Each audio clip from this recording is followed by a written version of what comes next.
ज्या गोष्टीची आपण वाट पाहत होतो, स्कॉलरशिप इयत्ता 4थी आणि 7वीचा निकाल बऱ्याच दिवस झाला आपण वाट पाहत होतो.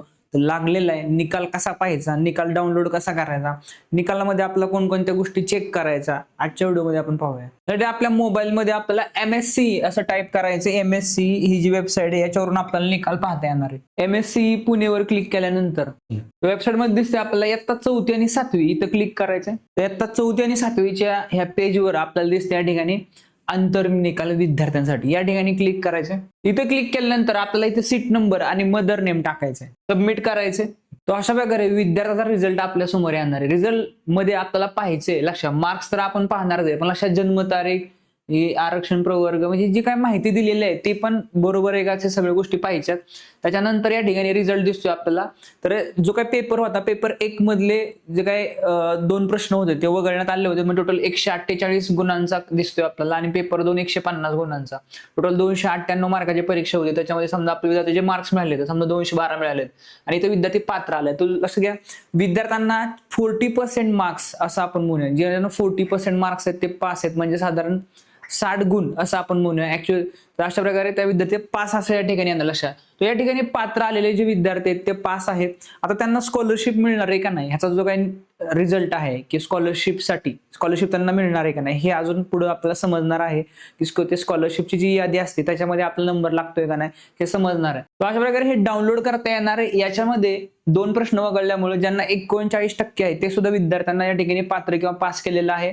आता याचा जो निकाल आहे तो अजून लागायचा आहे किंवा स्कॉलरशिपच्या गुणवत्ता यादीमध्ये आपलं नाव कधी येणार आहे किंवा येऊ शकतं. तर ज्या ज्या विद्यार्थ्यांना याच्यामध्ये गुण पडताळणी करायची, त्यांना वाटतं माझा पेपर पुन्हा चेक करून घ्यायचा आहे, तर लक्षात घ्या त्यांना शाळेच्या लॉग इन मधून दिले आपल्याला दिनांक या ठिकाणी दिले 2/8, तर 2 ऑगस्टच्या आत आपल्याला हा गुण पडताळणी करू शकता. किंवा ज्याच्यामध्ये त्यांना याच्यामध्ये काय अडचण आहे, म्हणजे याच्यामध्ये नाव चुकलेलं आहे, त्यामध्ये प्रवर्ग चुकलेला आहे, जे काही चुकीच्या गोष्टी झालेल्या आहेत समजा त्या जर आपल्याला दुरुस्त करायच्या असतील तरी सुद्धा आपल्याला शाळेच्या लॉग इन मधून 2 तारखेच्या आत आपण 2 ऑगस्टच्या आत हे करू शकता. तो आता निकाल लागलेला आहे, विद्यार्थी पात्र झालेले आहेत.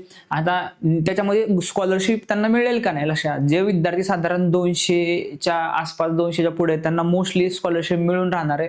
फक्त त्याच्यामध्ये प्रवर्ग पण महत्वाचा आहे, म्हणजे ज्याच्यामध्ये जे शहरी मधले त्यांना स्कॉलरशिप कमी राहणार आहे, म्हणजे कमी प्रमाणात मिळते कारण तिथं कमी जागा आहे. जे ग्रामीण मधील विद्यार्थ्यांना स्कॉलरशिपचे जे संच आहे ते जास्त आहे, त्याच्यामुळे तिथं स्कॉलरशिप जास्त करून मिळते. त्याच्यामुळं काही विद्यार्थ्यांना 200च्या पुढे मार्क असून सुद्धा एखाद्यावेळेस नंबर नाही लागणार जर ते शहरी मधून असतील तर. आणि ग्रामीण मधून मोस्टली त्यांना बऱ्यापैकी 200च्या आसपास पुढे जे विद्यार्थ्यांना स्कॉलरशिप मिळू शकते. त्यामुळे स्कॉलरशिपचा जो रिझल्ट येणार आहे आता की स्कॉलरशिपची गुणवत्ता आधी किती लागते आले की आपण या व्हिडिओमध्ये लगेच आपला व्हिडिओ येणार आहे. त्याच्यामुळे आताच्या व्हिडिओला आपण यावर्षी आता 4थीच्या मुलांना अचानक ही स्कॉलरशिप आले होते. त्याच्यामुळे ज्या विद्यार्थ्यांना ह्याच्यामध्ये मार्क्स वाटतात की समजा कोणी अपात्र झाले असेल तरी लक्षात घ्या, टेन्शन घेऊ नका, कारण ही एक पहिली परीक्षा होती त्यांच्या जीवनामधली जी अचानक आली होती यावर्षी 4थीला. आणि त्याच्यामुळे आता भविष्यातल्या पुढच्या एक्झाम आहेत तर हळूहळू अनुभव विद्यार्थ्यांना मिळत राहील, याचा फायदा पुढे कुठं न होणार आहे.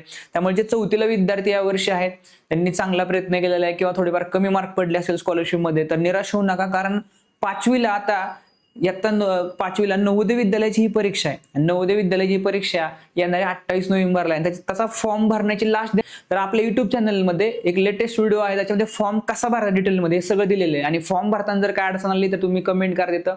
तर फॉर्म मध्ये जे अडचण येतात त्याच्याबद्दल पण आपला एक व्हिडिओ येणार आहे. त्याचबरोबर नवोदय विद्यालयासाठी जो काही नवीन अपडेटेड सिलेबस आला त्याच्यामधलं EVS म्हणजे परिसर अभ्यास एक स्पेशल गाईड बुक आपलं तयार झालेलं आहे.